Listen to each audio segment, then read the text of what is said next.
পার্কের কাছে 10 জন এলাকার বহুতলে গেঞ্জি কারখানায় আগুন।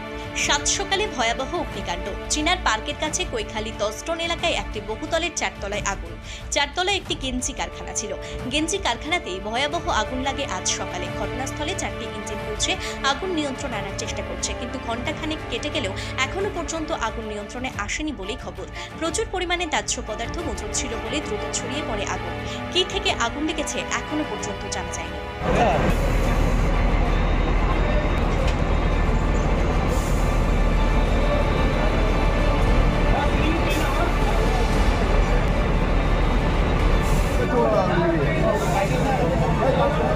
ছায় হয়ে যাবে, তারপরে হয়ে গেছে, এখন বেশি নেই।